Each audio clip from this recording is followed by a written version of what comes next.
Jeanette, and I'm going to Yeah. Okay. introduce the session. Welcome everybody to this workshop. It's titled Telling a Child Their Foster Care and/or Adoption Story for Parents and Professionals. In this session, you will gain the tools to talk with children about their foster care or adoption story in a therapeutic and age-appropriate manner, including when, how much, what, the whole truth, and building the confidence to answer difficult questions. The presenter of this workshop is Jeanette Yoff. Jeanette earned her master's in clinical psychology, specializing in children from Antioch University in June 2002. She treats children with serious psychological problems secondary to histories of abuse, neglect, and multiple placements.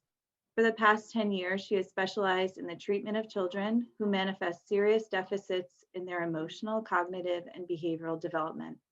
In 2006, Jeanette received the Foster Care Hero Advocate Award for the Foster Care Awareness Campaign from the County of Los Angeles for her outstanding contributions to the children and families served by Los Angeles County Foster Care System.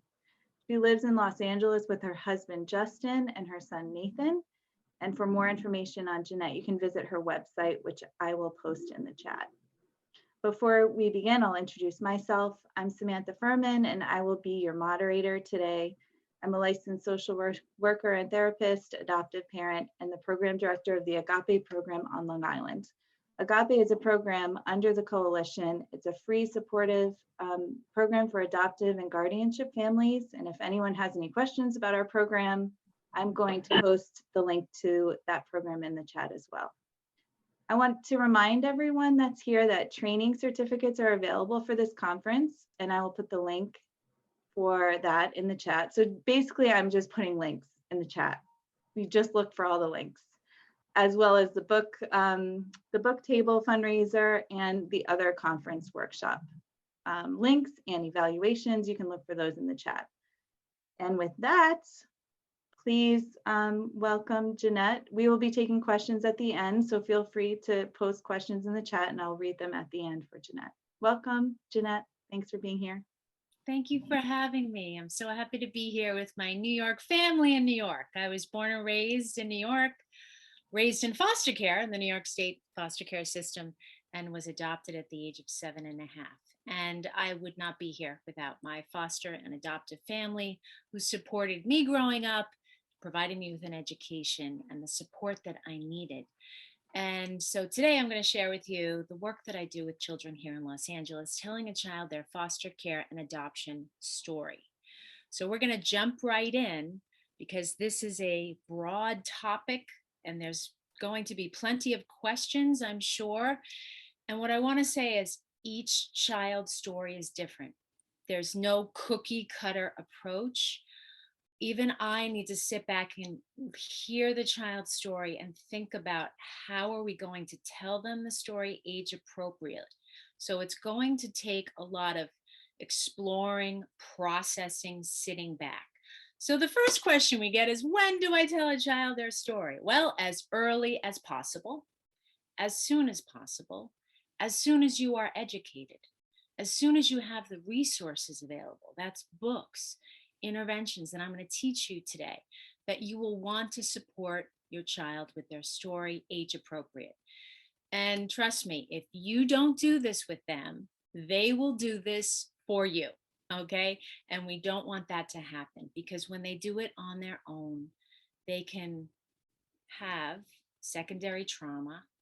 They can be very alone in this pain and not know how to talk about this, how to process this, and it can cause more behavioral symptoms for them and more behavioral and mental health challenges. We want to mitigate that. So why do we tell them their story? To mitigate a child from experiencing shame and rejection. Why? Because families are not. The birth family may not be ready for the child to be reaching out to them. They're not prepared. I do a lot of reunion work with adoptees. And even today, even last week, we had a birth mother who said, I want nothing to do with this. I don't want to talk about this. This happened. It's in my past. So birth families are still not educated and supporting and knowing how to respond to questions from adoptees. So children are egocentric. So they will believe in their hearts they were rejected by their birth families and that it was their fault that they are no longer with them. Yet the reason they are no longer with them is never their fault. They did not do anything especially bad to make this happen because babies aren't that powerful. However, understanding psychology, children will tell themselves the negative story. Trust me, they will. If we don't give it to them, they will assume a negative motive on their parents' part, that there was something wrong about them. And I'm going to be very frank with you. I grew up, I was not told my story. I told myself they died, they were in a fire. That's what I told myself. And I have a birthmark on my leg. And I learned that babies were born with birthmarks. And I said, oh, that's why I'm not with my birth family, because that's what was wrong with me. And I held this inside for years. This was the birthmark that informed me why I'm not with my birth family. I had terrible self-esteem, terrible, because I thought there was something intrinsically wrong with me. And just 3 months ago, I work with many families here in foster care and adoption. We learned that a 7-year-old, transracially adopted, parents white, he's black, he believed he was kidnapped. This is 3 months ago. So kids are telling themselves what we don't want them to be telling them. We want to give them honest, age-appropriate information. Oops, I should turn off my Outlook before I get more emails. Hold on a sec. Okay. So you are supporting their emotional needs. From the child's point of view, I need help in recognizing my foster placement and or adoption loss, and I need to grieve it. If I don't grieve my loss, my ability to receive love from you and others will be hindered. I need to be reassured that my birth parents' decision not to parent me had nothing to do with anything defective in me. I need help in learning that absence doesn't mean abandonment, which is how we internalize. It's all about how the child interprets what happened to them. I need permission to express all my foster placement and adoptive feelings and fantasies. I even thought my birth father was Robert De Niro at one point. I mean, I was trying to make sense. And I tell families all the time, it's like we have a puzzle above our heads, imaginary puzzle that we're trying to put the pieces together. Some of them have pictures on them. A lot of them are blank. We don't know where they fit. We don't know how to put these pieces together. And you wonder why we have ADHD, why we can't be able to have receptive learning, because we're holding on to all of this stuff. I mean, we're our own collective detectives trying to figure out and put the pieces, what happened? And so we're focused on the past. So 8+1 principles of telling their stories. This comes from the book, Telling the Truth to Your Adopted and Foster Child.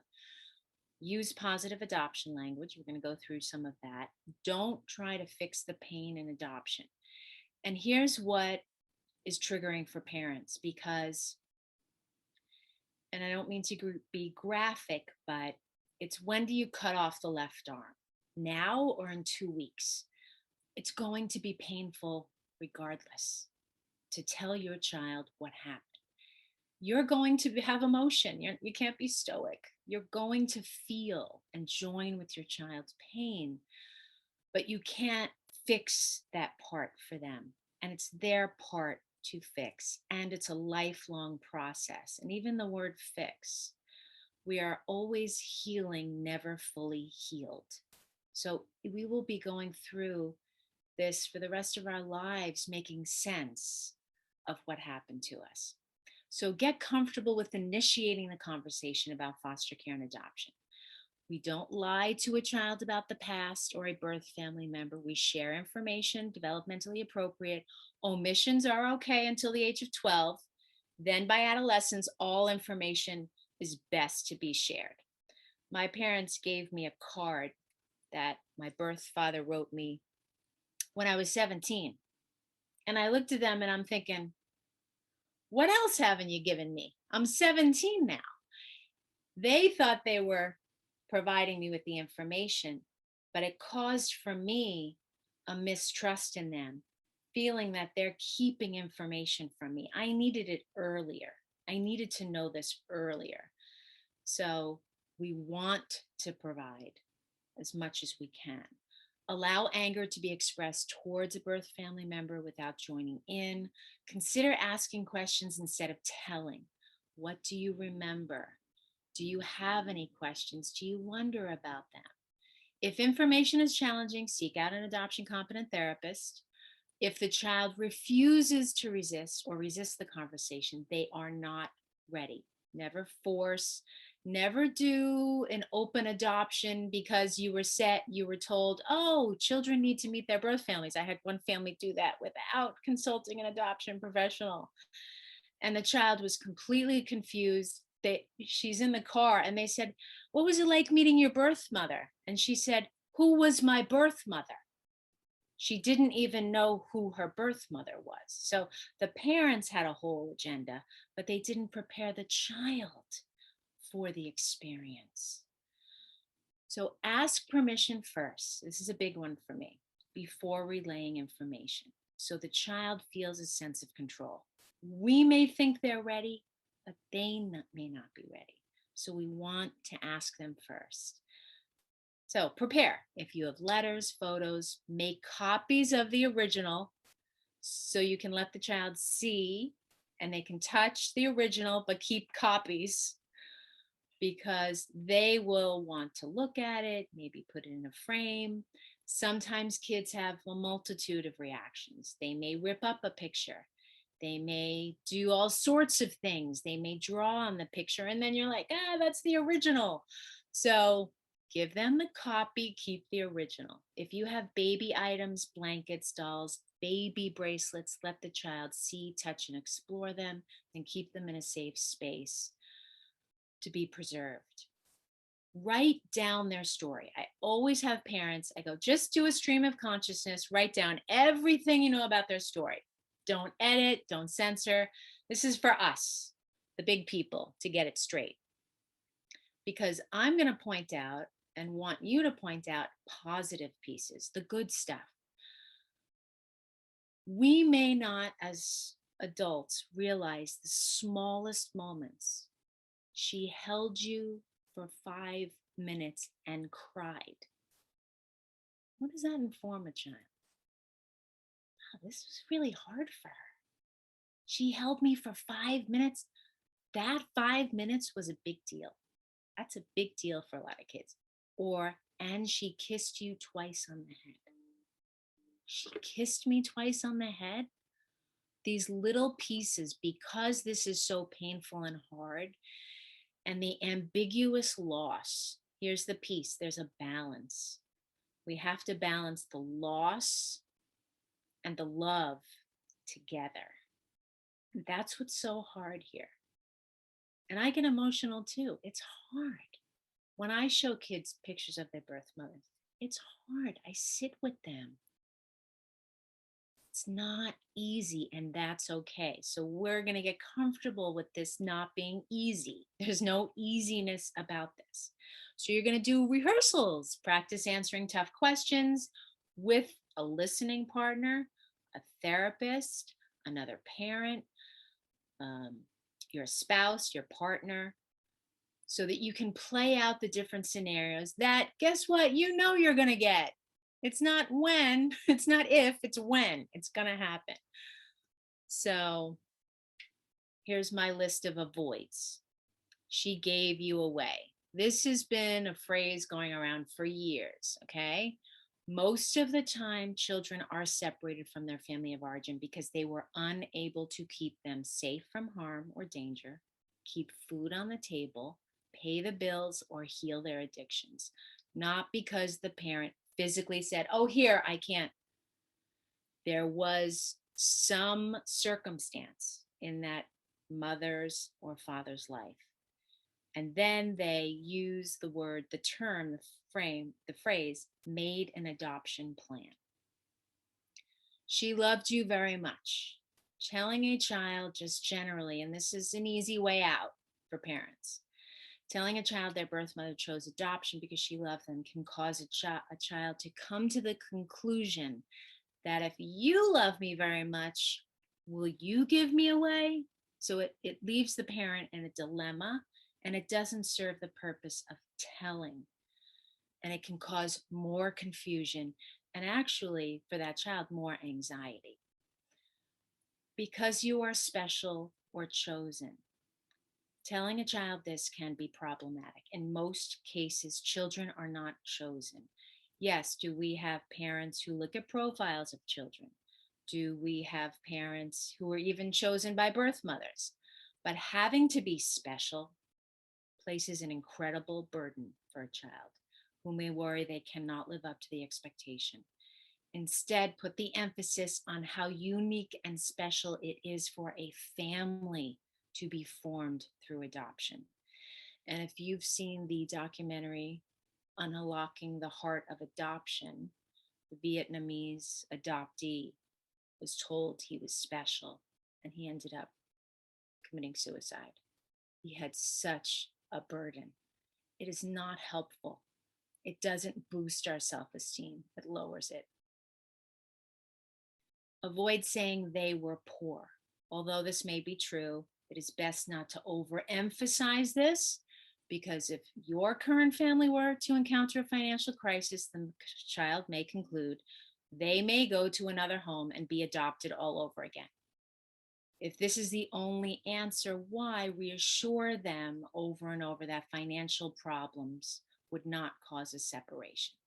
Also, it puts the parent again in that dilemma, because a child will often conclude, well, we have money. Why couldn't you help her with money? So I could have stayed with her, right? And I'm big on what's best practice. I think we do need to put more money in preserving families, serving mothers staying with their children, and it is costly. We do need to do the right thing, because there are mothers who can parent their children when they have the right resources in place. And if you want to see a documentary film about that, you can watch First Mothers in Recovery on mothers on, I think it's on Mother's Terms. It's Sheila Gans's new documentary on life's terms, Mothers in Recovery.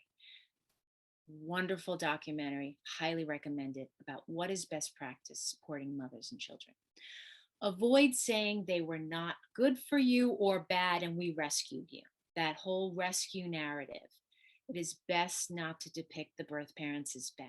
If the birth parents are perceived as bad, the child will conclude that maybe she or he is bad too. We internalize. As a psychotherapist, understanding psychology, we internalize the objects, our mothers, our fathers. Even if we've been in 3 different families, we internalize each caregiver and we take on their values, their traits, what they've taught us about being human.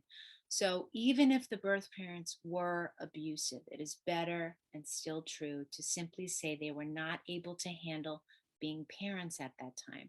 And I'm going to go into explaining emotional and physical abuse to a child. So one of my big interventions is my question box, because these kids are walking around with all these questions. Just because they're not actively talking about it does not mean they're not actively thinking about it. I even had a kid, and he's been adopted since birth. He thought he was going to be adopted again. So they just don't believe it. They don't believe they're staying here. So we want to confirm, affirm, and reassure them. So a question box, simple. Get any box. We're going to write on a question box. You're going to be excited about this. If you're not excited, the kid's not going to be excited. You're going to need some markers, index cards for the questions, stickers, because we're going to put value on this. This is your question box. And for parents, it's introducing, like, we understand you have we can only imagine how many questions you have about your birth family and about your foster families. So we're going to create a question box so you can get all those questions asked and then answered. What do you think about that? So you're going to get their point of view on this and then make it fun to start with. Some kids jump right in. You know your child. Some kids need a little pushing and encouraging. So I say, okay, let's start with why can't we have pizza for breakfast? It could be a question about anything, right? Let's put that. Okay. Now, if the child can't write yet, you write it for them and they can draw a picture on that question and put it in the question box. And one of the most important things I say when we're starting this intervention is, guess what? We're just going to ask questions. That's it. And we're just going to put them in this box and just get them all out. Then, if you want today, you can tell me and mom or grandma 1 or 2 questions you really want an answer to. And guess what? We're going to timestamp it, which means we're going to put today's date on it. And when the answer is due, which is in 1 week from today, and you're going to get that answer because the big people need to go do the research and find that answer for you. What does this serve for parents? A stalling tactic. So many parents get the question when they're driving on the freeway, Mom, why was I adopted? And the parent is not ready, not prepared, has no way to contain this question. And yes, a responsible parent feels obligated. Oh, here's the question. Here's the question. Pulls the car over, gives them all this information that they're not ready for. And then it creates this confusion. There's disorganization. And so we want to mitigate that factor. And we're doing it a little bit. And Bruce Perry talks about this. We're giving information, painful information, difficult information, a dose at a time. A dose at a time, a little bit by little bit, because that's all they can process. And guess what? Children are going to recycle this information at each new developmental stage differently. They're going to see their story different. They're going to hear things different. They're going to interpret things different. So at each new developmental stage, you're going to need to retell the story because they're going to hear it differently based on their cognitive development. And kids with trauma histories, that's attachment trauma or chronic trauma, they have at least a 2-year developmental and emotional delay. So we may see them physically as 13, but really they're at least 2 years and even younger. And you can do an assessment, which is an attachment focused assessment. The next time you see your child acting out, you just step back and observe, watch and listen and go, what age do I see here emotionally and psychologically? Because that's where you want to be mindful as a parent.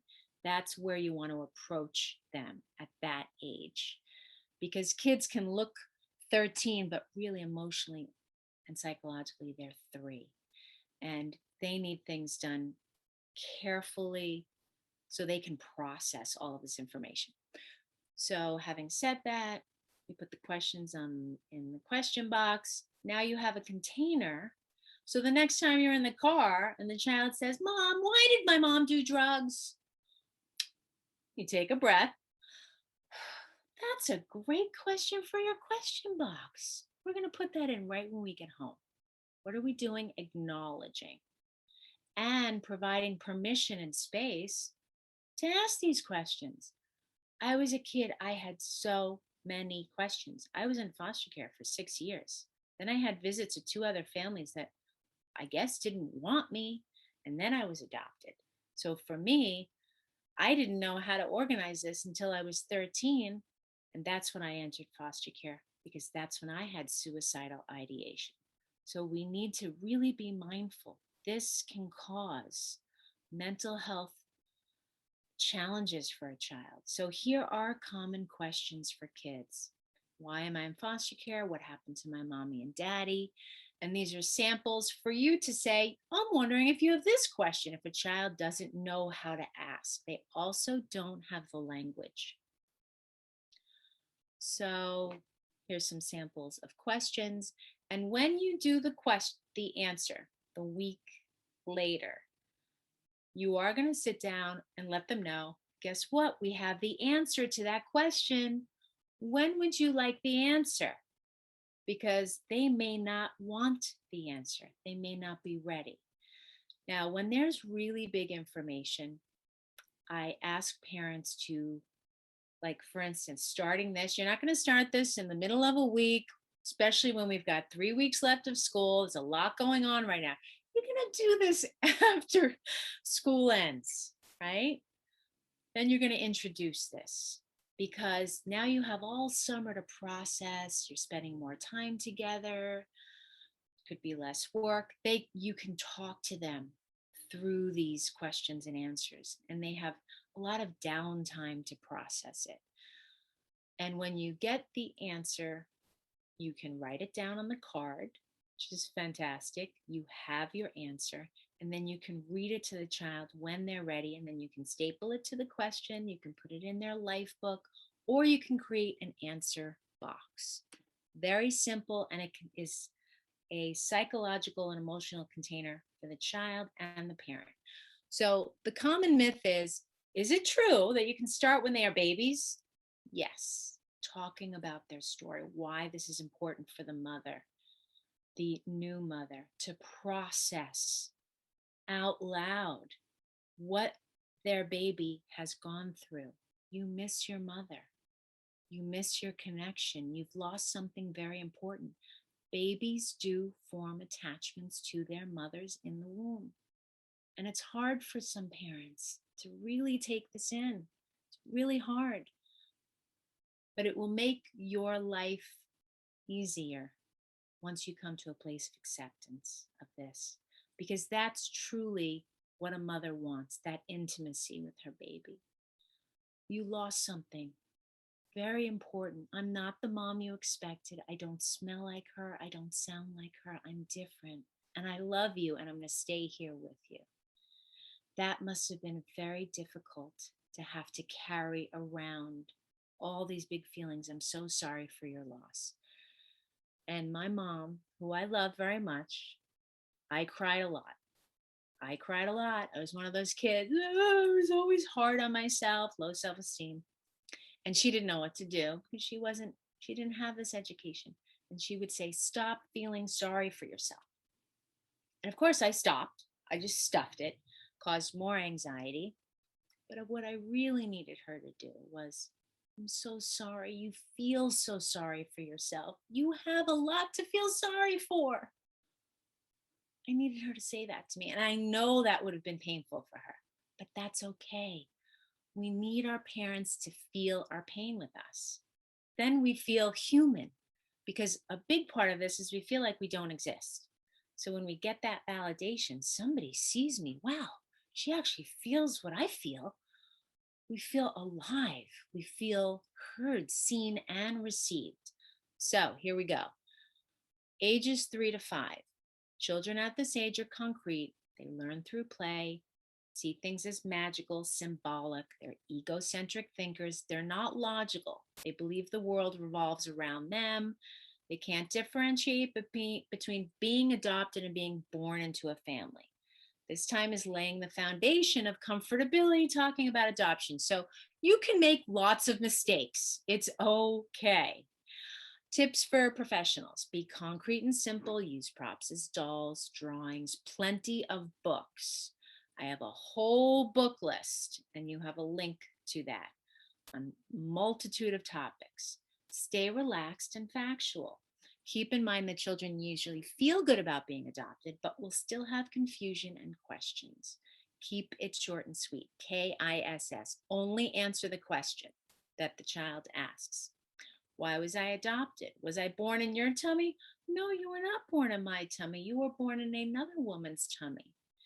I love the book, My Belly Button, Contemplating My Belly Button, because it helps children see that all babies are born in the same way, and that you were connected by your birth mother by a cord. Why wasn't I born in your tummy?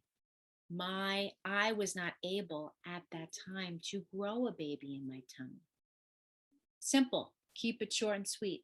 Some kids ask more. Some kids ask less. You can turn to books. Why didn't my first mother keep me? At that time, she was not able to parent any baby born on your birthday. And she looked like a mommy on the outside for this age group, but she was really a kid on the inside. And she had a lot of growing up to do. And this is when I really talk to kids about, do you know how many times a baby poops in one day when they're born? Did you know they poop like 10 to 15 times? They need their diaper changed a lot in one day. So they need a mommy to be there all day long. And some mommies can't be there all day long. They need to have bottles all day long. Some mommies can't be there all day long. And just because they don't look like a mommy on the outside and they're a kid on the inside, they have a lot of growing up to do. So can a kid take care of another kid? No. She's still growing up. She's learning. So kids understand that concept at this age. Positive adoption language. Use first or birth or biological. Now, you probably don't know this or you do. There's a lot of politics in adoption.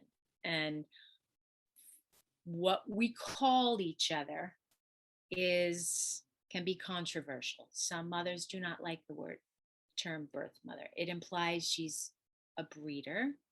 Some birth mothers don't care.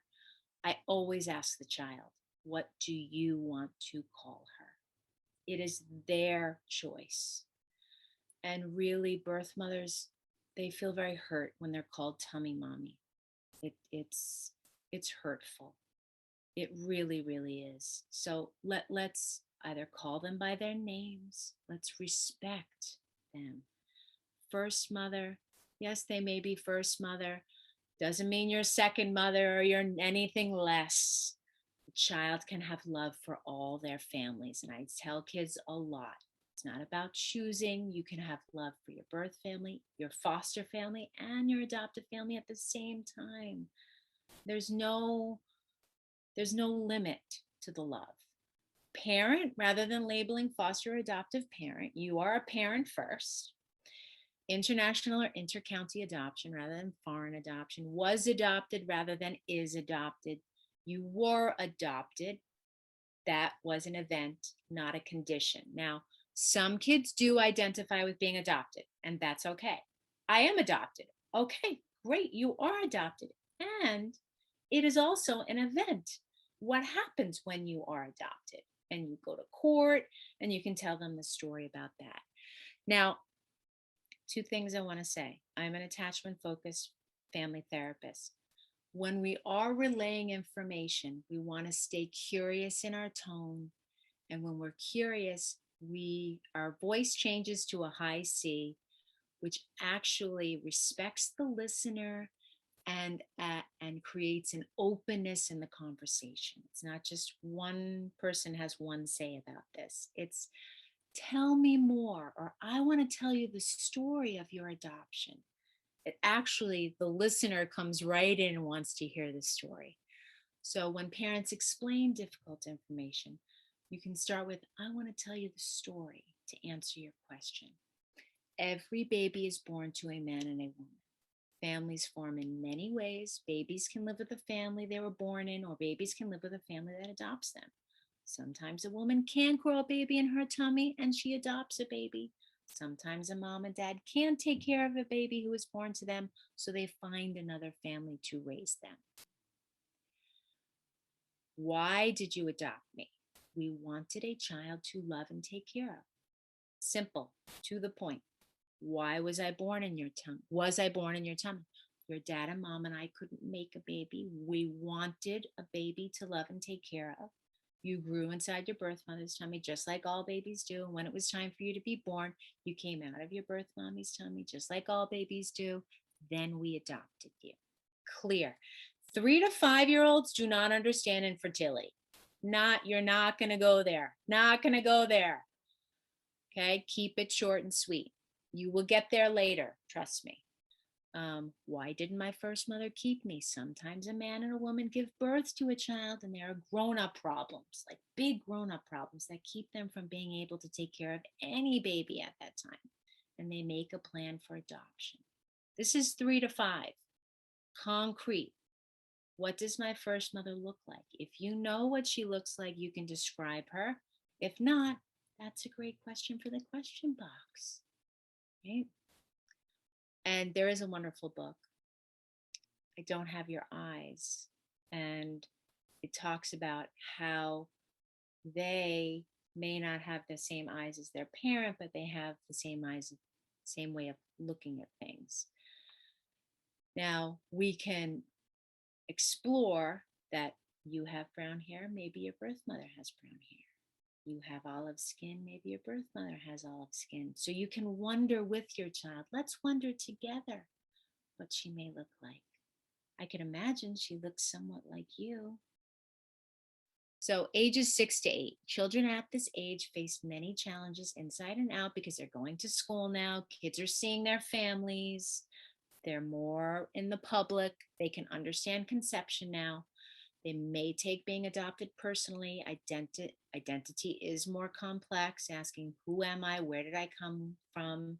They can fantasize, compare both families. They need help separating fantasy from reality. Respect the child's privacy in public. Do not say, this is my adopted child. And I know there's probably many people here who don't do that, but I must always say, people still do it. This is my child.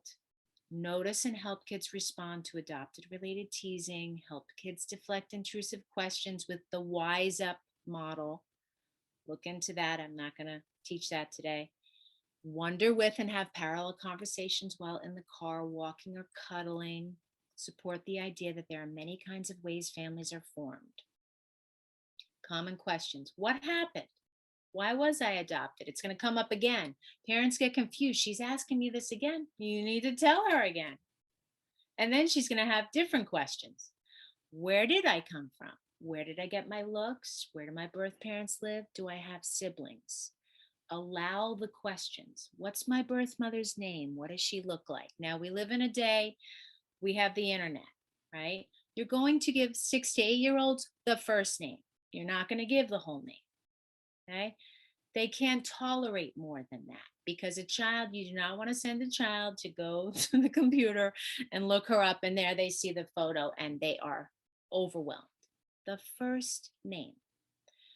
Her name is, would you like to see a photo? Ask first. It can be very overwhelming. And you also need to prepare and think, is she ready? We have exams this week, right? We have, even if you said, and the timestamp on that question and the answer is, even if the answer is next Saturday at 5:00, say you have the picture, you need to step back as a parent and go, hold on, let me think about my child's life right now. Are they ready for this picture? They're not ready. I'm going to say I have it in 2 months from now when they have a lot of time, they're ready, they won't be overwhelmed with school and all their activities. So when the answer is, we don't have that answer right now. We're going to keep it in the question box. And when we do, we will come back to it and let you know. That's all you need to do. We are not lying. We are not omitting. We are being mindful. We are being wise as parents, strong as parents, and mindful as parents of the psychological and emotional impact of giving this information. Okay. Why was I adopted? 6 to 8, your mom was experiencing some very big adult problems that couldn't be fixed at that time. She could not parent any baby born on your birthday. It was a very, very difficult decision to have another family raise you for her. Why didn't my mother want me?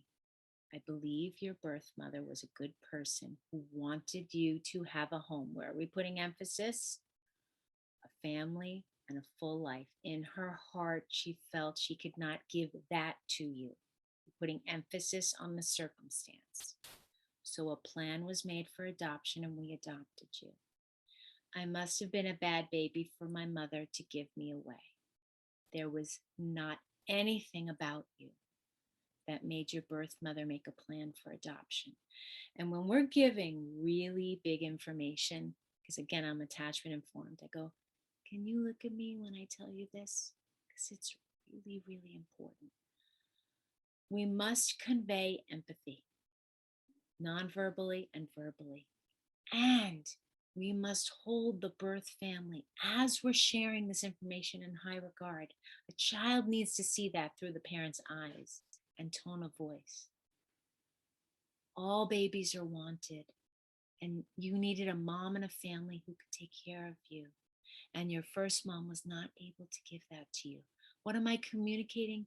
We have empathy for her. We have empathy for what happened to you and your mom. This was not your fault. You were not responsible. Now, we as parents and workers in the field know that parents can do some pretty scary things to kids, right? When kids are older and they understand context, there's a good reason, not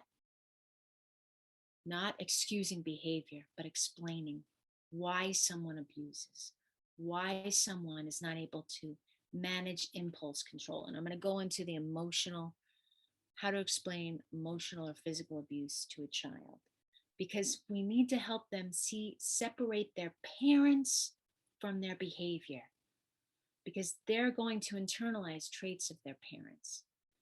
We can't show the parent as all bad, because that causes splitting for a child. Well, if they're all bad, then there's a part of me that must be all bad or all good. And that's what creates the splitting of the good adoptee or the bad adoptee. Am I the good adoptee or the bad adoptee? Who am I?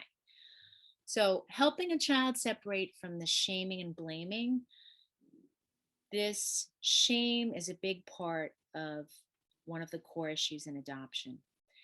Because if we don't give the story is going to inform the child negatively, and they're going to direct this towards themselves. Shame is directed towards the self, and it can experience the self as all bad, worthless, and unlovable. And they feel like there's little they can do. And I live this. It's like a bubble is around us, and in the bubble you see a mirror, and all you see is your bad self. You can't see past the bubble.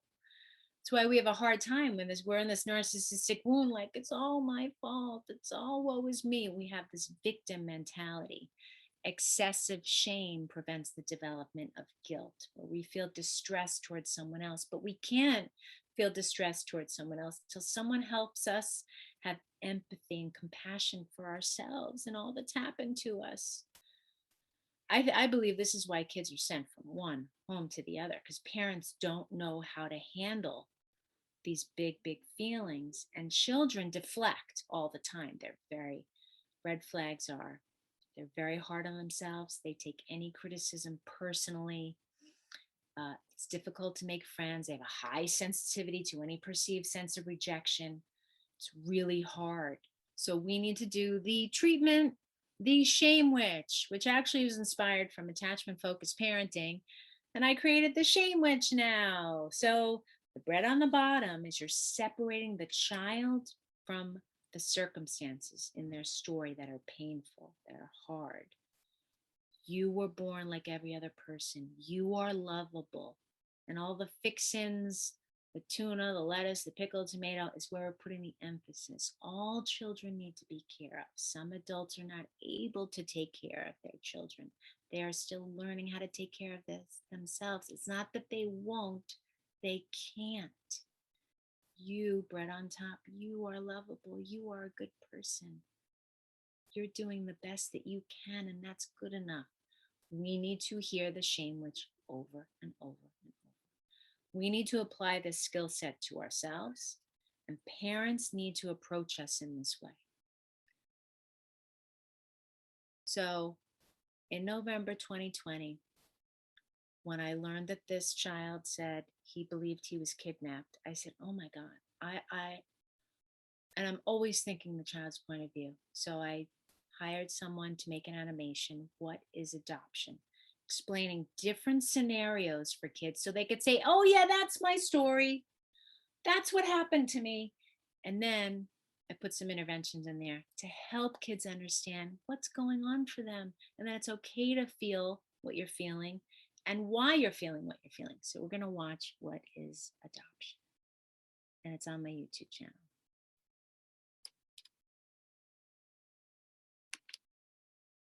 What is adoption? Some families just can't live together, so it's necessary to find another family who will love and take care of the children. Becoming part of a new family is called adoption. Here are some reasons why families can't live together. Some people are just too young to be parents. They have no experience to raise a child. Some parents want to keep their babies, but their families don't support them. Some moms have a baby, but there's no dad to help her, and she feels like she can't raise the baby because it's really hard to do it all by yourself.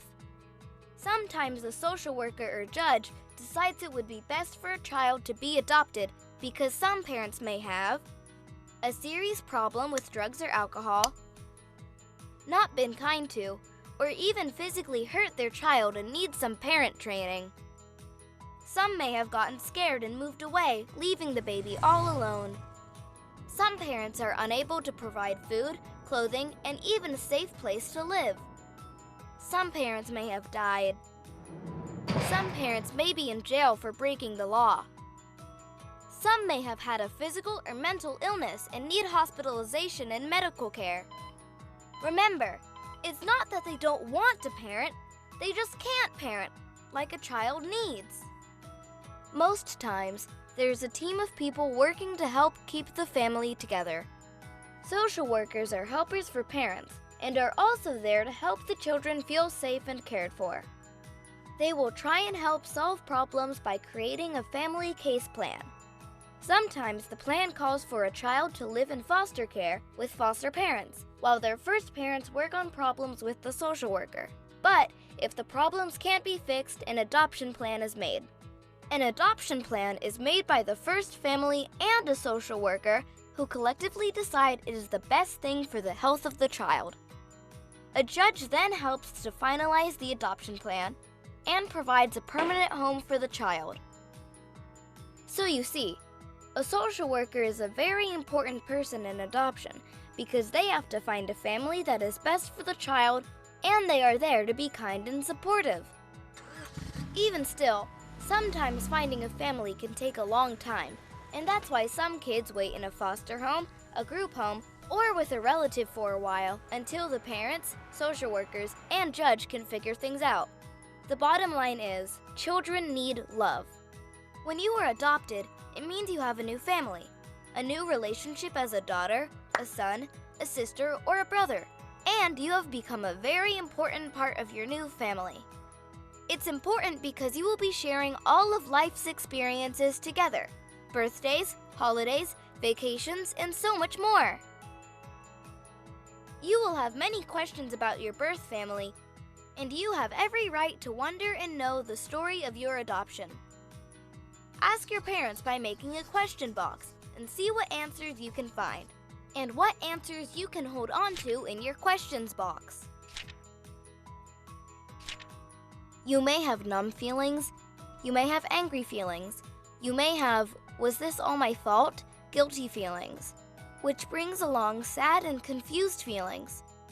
All of these feelings are normal because you are grieving the loss of your first family, and the grief is also normal. You will need to grieve in order to feel better. There is no right, there is no wrong. Expressing your feelings can sometimes be hard, but the more you can do it, the better off you'll be. Big feelings will come and big feelings will go, like a great big wave, so just go with the flow. Don't push them away, make them your friend, so you can understand your grief and go play again. Remind and tell yourself over and over that being adopted is a very special thing. Out of everyone in the world, it was you that they would bring, to their hearts, to their homes, to their whole family too. And the last thing to know, to take deep in your heart, is that you're just a kid. It was never what you said or did that made your first family break apart. You matter! But one thing to remember, you are not alone. There are 1.5 million children currently adopted in the United States. Between 1 to 2 million couples want to adopt a child, and 40% of adopted children are of a different race, culture, or ethnicity than both of their adoptive parents. And 6 out of 10 Americans have personal connection to adoption. Each year, there are 135,000 children adopted in the United States. And overall, there are 7 million people adopted in the United States. That's amazing! All of these people were adopted too. Colin Kaepernick, Faith Hill, Jamie Foxx, Run DMC Daryl McDaniels, David Thomas, Wendy's founder, Steve Jobs, Marilyn Monroe, Simone Biles, Sarah McLachlan, Christian Chenoweth, Ray Liotta, Blondie, Keisha Cole, Liz Phair, and many, many more. You are not alone.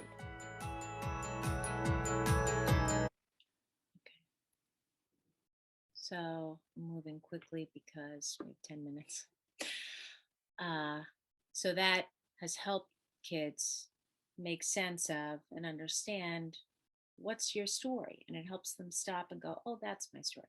So ages 9 to 12, pre-tween.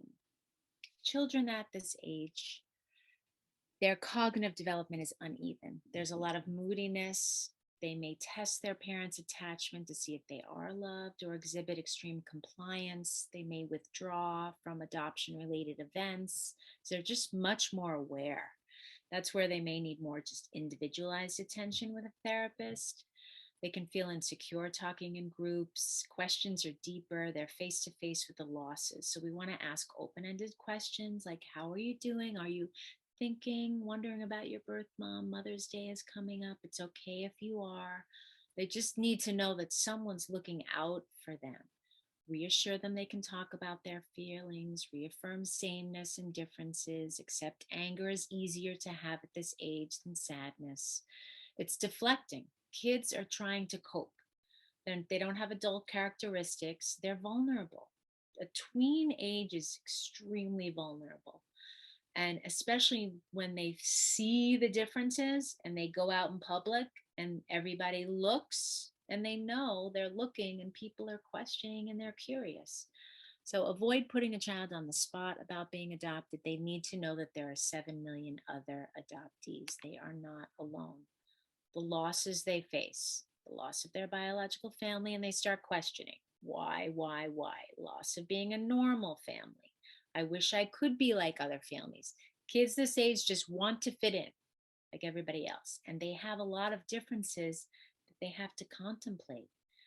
Will I be teased because I'm adopted? Who do I look like? Where did I get my eyes from? I need to be with friends with other adoptees. I need to see others who look like me. So I like to give parent messages at this age over and over and over. It's like it goes in one ear and then it goes out a chute. We just need to hear it over. You are loved, you are lovable, you are valuable, you are worthy. Even if it annoys them, I don't care. You still do it. They need to hear it. Trust me, they just don't believe it. You can make and keep friends. You're smart, you're capable, you're deserving as everyone else. You are loved for who you are, not what you do. You have common traits with your peers and family. So 9 to 12, this is when you get the statements more than the questions. I hate it when people stare at us. Sometimes people stare, so you respond with explaining to help them understand. Sometimes people stare because they're not used to seeing mixed race families. They're curious. So you're explaining. So we're not getting defensive to their statements because their statements can be pretty harsh. My real parents would let me stay up till midnight, which puts a parent in a dilemma like, what do I do with this one? I know you think about your birth parents. So right there, just an OWL is OWL, observe, watch, and listen. And then breathe and go, okay, what do I want to do here? You don't have to do anything. Just hear what they said. You can repeat it in your mind and go, oh, they're thinking about their birth parents. I know you think about your birth parents. It's connection and correction. Connection and correction, because real parents, That's not positive adoption language. We're all real parents, right? I know you think about your birth parents and wish you could be with them. All parents must help their child get a good night's sleep and can't always stay up till midnight. It's reality. If you've not seen the Adopted, the comic, you must see it. It's hilarious. This is the adoptee's house. You're not my real mother. I don't have to do what you tell me. If my real mom was here, she'd let me do whatever I want. Stomp. Non-adoptee house. I hate that you're my real mother. I don't have to do what you tell me. I wish I was adopted. If I was adopted, my mom would love me more than you love me, and she would let me do whatever I want. I had a best friend growing up. She's like, I wish I was adopted. I said, no, you don't.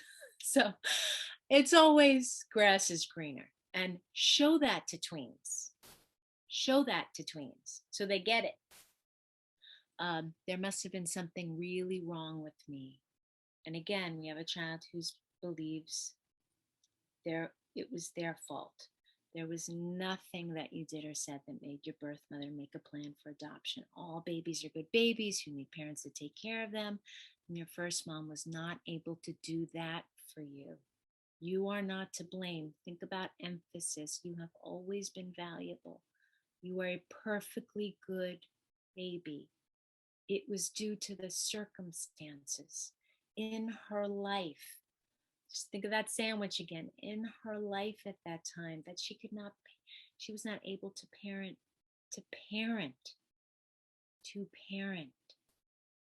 Do the shamewich again. 12 to 16. This is the age where we do need to provide the facts, all of them, even the most painful ones. We recently told a child, she's now 14, that her mother was raped.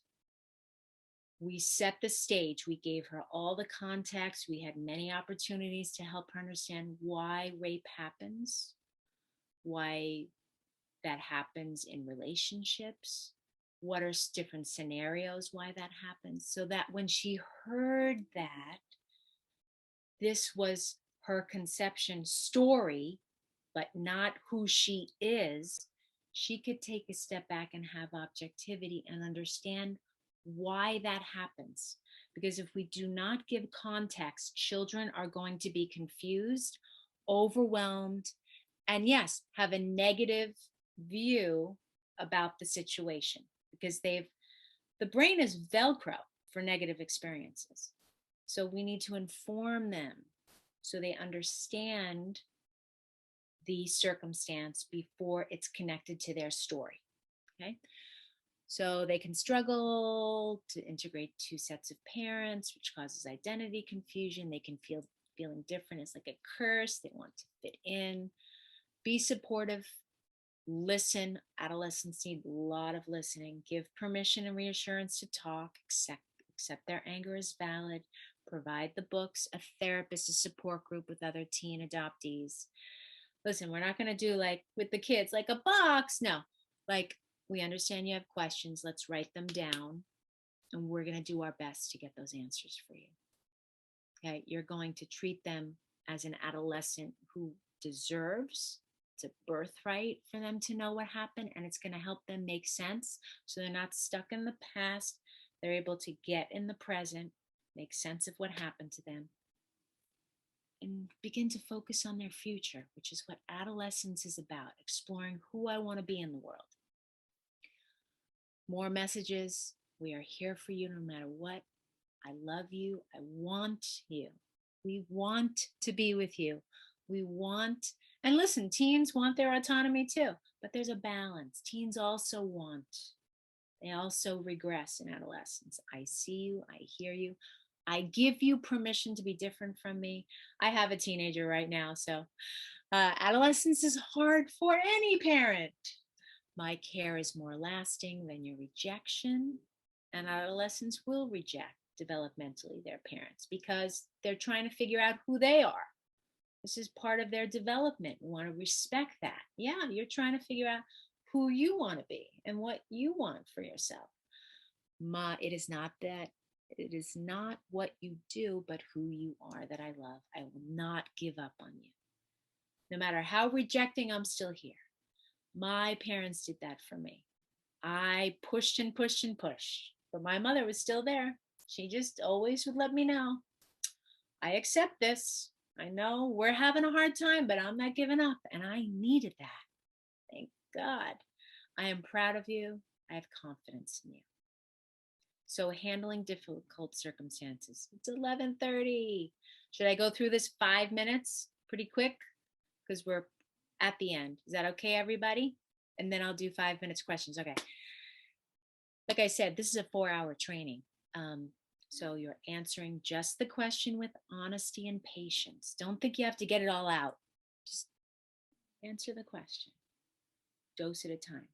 Depending upon the circumstance, help them understand why anyone can have mental illness, be abusive, or abandon their child. So they understand. I told that. Okay. Here are some mantras I give parents. It's okay to stumble. You don't have to be, there's no perfect parenting. I accept sometimes I stumble and fumble. You accept being human. You don't know the right way all the time. There's no cookie cutter approach. Take a step back. You're going to figure this out. I accept I can't fix the pain of my child's story. I accept explaining some parts will be painful. I accept my child may become emotional. Your child may become emotional. You may lose your center more than your child does. And that's okay too. You'll explore that. If you're in therapy and you need to go to therapy, that's okay. Let's take the shame out of this. It'll make you a better parent. Except I don't always know how to respond. That's okay. Now you have the question box. Sometimes it's shame to admit to your own mistakes. Accept my imperfections and imperfect life. And I even do this for clinicians. This is not easy. So mental illness. When someone has, these are workbooks, when someone has a very serious illness, great workbook for kids. If the child remembers, we're going to be curious. Tell me, what do you remember happening? What was happening for you? What did you see? What did you hear? Go through the senses. So utilizing the book will help them understand what mental illness is. But preschool and latency, we want to start with questions and letting them understand. You know how some people have a serious physical health condition in the body, like something they know? Other people can have a serious mental health condition. So you're not giving them their story. You're giving them an understanding of what mental illness is. A mental health condition, like, just want you to know, my mother in New York suffered from mental illness. Nobody told me. I needed someone to explain it just like this. Mental illness, which means the thinking part of the brain does not work properly like most brains do. When someone has a mental illness, they need someone to take care of them. My birth mother was hospitalized. That's when I went into care. They can't manage things. They can't work a job. They can't take care of pets. They can't take care of their child.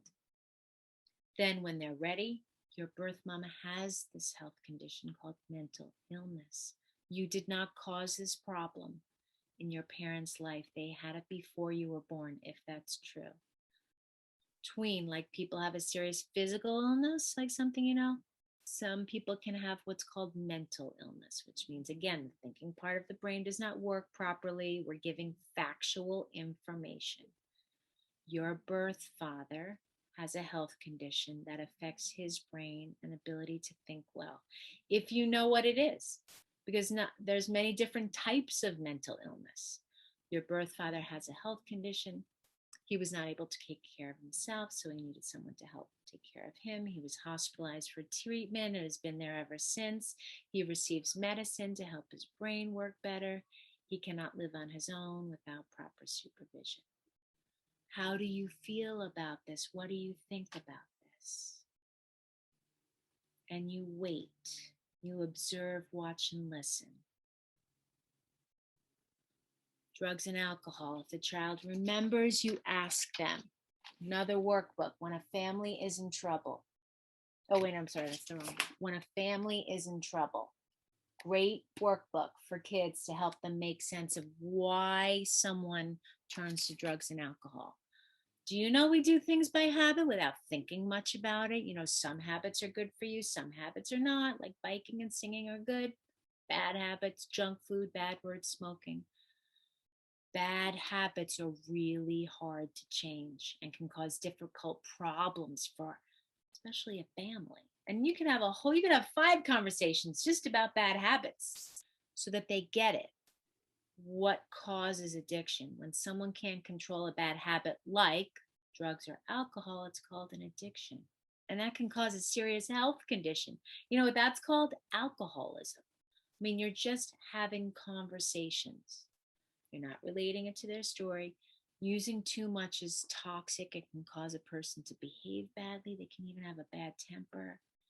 And sometimes they have to go to a treatment center. Then, when they're ready for the answer, your birth mother has had a hard time managing her bad habit of alcohol. It has been very, very, what am I saying? Empathy, empathy, empathy. It's been very hard for her to stop because it's become a bad habit. Tween, at that time when you were born, or 4 or 5, your parent was unable to manage or control their drinking or drug use. They had no control. They could not keep you safe, fed, clean, and secure to finish growing up. You did not cause your parents' drinking problem. Really, really important. Kids need to know that. Child Protective Services, which is what most of us here deal with when a parent can't keep a baby either fed, clean, or supervised and safe from harm. Just explain to them how this works, just like in the animation. A social worker from Child Services goes to make sure that the child is taken care of and is sent there to help the mother and father fix their problems. But if problems can't be fixed, they're placed into another home called foster care. Parents are given a case plan. You know what that is? It's like homework. They have parent homework they have to do. At that time, your mother had difficulty completing her case plan. She was a single mother. She did not have family support. Remember all those diapers and food that the baby needs? She didn't have financial support to keep you fed or mental health support, depending upon what is their story. We believe she gave up on this system. It was really hard. She didn't have the support she needed to finish her case plan, to have you return to her. You did not cause this to happen. And emotional and physical abuse, lead with questions so they can understand what drives lack of impulse control. Do you know when you are angry or super frustrated and you ever think sometimes like you want to hit something or someone, you don't know how to be safe with your feelings? You feel out of control and you have no impulse control. Do you ever feel that way? Well, we need to learn how to have impulse control, right? And if someone doesn't teach us, we don't know how to be safe with our feelings with ourselves or with others. Sometimes a parent is not safe with their feelings and have not been taught empathy for the birth parent, how to manage their frustration. We're not excusing, we're explaining. A child sometimes is slapped, screamed, or hit at. And a parent can feel out of control and can get their anger on children. It is also possible if their parents did this to them. It's the only way they know how to handle their anger. You did not cause this problem. You are not responsible for your parents' actions. So that was a lot. And then there's rape. Sometimes when people are growing up, they aren't treated very well and they don't know how to love and be loving to other people. They hurt others because they are hurting. And they sometimes get angry and explode their anger. The person who was on the male side of your conception story didn't know how to handle his deep, deep, deep hurt feelings. And that person became angry and forced himself on your mother. And you're a result of that force, but you're not that person. Who you are has nothing to do with your conception story. So that was a lot. And incarceration. You know why we have rules in our family? Rules are important because they help us understand laws when we grow up. When people grow up and they break the law, they have to go to a timeout place, right? Just helping kids understand why we go to jail and learn how to behave better. Then, if they're ready, your mother made a decision that resulted in breaking a law, and she was sent out to a timeout place to learn. Sesame Street Communities has a wonderful kit for families in English and Spanish. Your agency, you can contact them, get the kit, highly recommended. It really helps children understand incarceration. It's wonderful. There's a DVD for parents and kids, so the kids can make sense and think about this for themselves and not take it personally. It's not about them. You're going to give them the information. Your parent broke this law. This is what happened. It may be due to the judge sent them to jail or prison. They will be there for this amount of time. So something I use with kids, a comfy doll if they've lost a caregiver, either to death or incarceration, or they have formed an attachment. Comfy dolls you can get at griefwatch.com. And then we do a loving kindness message. We send the birth mother or birth father messages through the doll, and then the messages come back to us, wishes. So little things make a big difference. We act like we don't care, but deep down, I swear it kills me. Okay? It's really hard for kids. Okay, so I think that's it. I do make family trees. And you can go to my YouTube channel and see how I do that. Here's one family tree. We put a security code. Here's another family tree. Again, we want to externalize, make sense of their stories. And here's my adoption announcement when I was 7 that my mother made for us. And I was part of making each card. We talked together. How do we want to tell the world about how our family was formed? So there I am, 7.5, adopted. So thank you for being here. I'm happy to answer any questions. You can find more information, tips, and videos that I make for kids on my YouTube channel. And I also provide support groups at an organization called Celia Center, named after my first mother. So that was a lot. But I did it. We did it because, like I said, this is a long, this could be a full day training. And I'm sure people have many questions. There's so many different scenarios. We have a lot of questions. Yes. Thank Okay. you so much, Jeanette. Well, Can I'm I willing just to fire them stay. off? Well, you got a lot of questions and about 7 minutes. Okay. Okay, so I'm just going to go in I'm gonna order. Plug really quick. Conversations sure. can continue also after in the network. You're in the network. yeah. You can tag Jeanette. You can ask her specifically. And there's definitely requests to get the PowerPoint slides up there. So other Okay. people can review them. But Okay, so tell you got me like one question. 6 minutes now. Okay. Okay, ready. so I'm just going to go in order just to be fair, but we got this one a lot. What happens if you don't have any information about your child's first family? Yep. Here's the ambiguity. And a lot of kids through child welfare, we don't get any information. We're going to ask all the questions with them. They have those questions. Acknowledgement is part of this psychological and emotional process. We're going to ask the questions and we're going to say we may not have all the answers, but we're going to acknowledge these questions. We're going to keep them here. We're going to do our best to find them. Please tell me one question that you really want the answer to. And this is where parents do need to take the responsibility of doing this homework and finding out what they can, because I'm a big advocate for open adoption. And that is a whole nother process. I have a whole training on open adoption on my YouTube channel. What is best practice? How we all as adults need to be adults and recognize that the birth family created the life, the foster and adoptive family sustain that life, and together we affirm that child's life. So you still are going to put all those questions out there, And you're going to say, we're going to hold on to these together until we find some answers. You do not want kids to be doing this on their own. Because like I said, they're going to make up stories like my leg, my birthmark. You do not want that. We're not going to sugarcoat, we're not going to lie, but we're going to contain this with them, this ambiguous loss. Think about it. How can we expect them to do this all by themselves? They need a parent with them holding this ambiguous loss.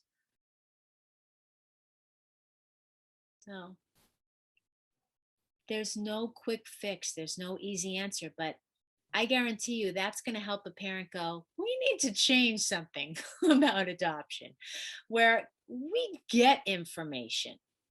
And if it's non-identifying information, we need something. This is not okay.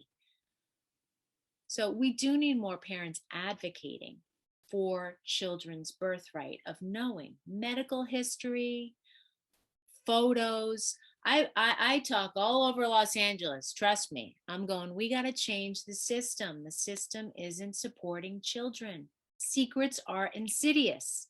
Secrets do not serve people. They cause more mental health challenges. We need to have more transparency, more openness, less fear. We also need trainings on how to approach birth families that are hurting, because they are defensive, they are angry, they haven't been supported by the system. As we know, there are many communities that don't have mental health support. I just had yesterday a parent complaining, that the birth mother is very difficult. I go, just sit and listen to her. She needs somebody to have empathy for her. She probably has to unpack so much. To be a single mother and have 3 children, where's her listening partner? So there's a lot that needs to change in the system. So I'll just stop there. No, that was good. You want to try one more, 3 minutes? Yes, one more. Okay. I'm going to do a more general one because there was a lot of specific situations. But if a Yeah, you child can email reaches me. teenage years and still refuses to talk about their adoption, should we just continue to wait until they are ready or start to respectfully nudge them towards having the conversation? And what if they reject it or minimize it once it's shared with them? Well, my first question is, do they have friends who are also adoptees? Because just because they may not be wanting to talk to you, which is a common trait of adolescents, they don't want to talk to their parents because there's a lot of guilt. What teens need to hear from their parents is, you have a right. You can have feelings and thoughts. We need to be given permission about your birth family. It doesn't threaten me. I know you still love me. I still love you. You can have love for all your families. They need to hear that. So I have adult adoptees to come to my support group and go, I found my birth mother and I haven't told my adoptive parents. The guilt that adoptees sit with. Adoptive parents need to show and model for their child, this is not a threat to me. I'm here with you. We understand you would want to know about your birth family. We want to support you in that. But you have to be honest within yourself because they're watching you. Because if they sense, oh, this is taboo, we don't talk about this, and you're nervous and scared, they're not going to approach you because they're going to go, she doesn't get this. She doesn't know how to handle this. And you know what? Transracial adoptees do need to be with other transracial adoptees, and adoptees need to be with other adoptees their age. I ran a group. We had a nice group of 10 teenagers. Always have an adoptee facilitator running the group who's hopefully clinically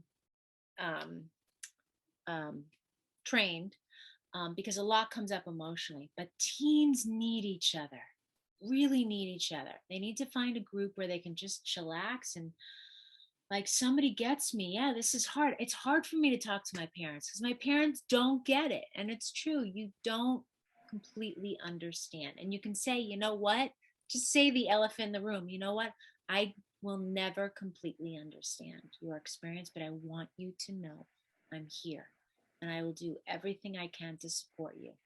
So please come to me because I'm wanting to help you with this because I know how big it can feel. And it's hard to do it all by yourself. See? You have to be bring out the elephant verbally in the room.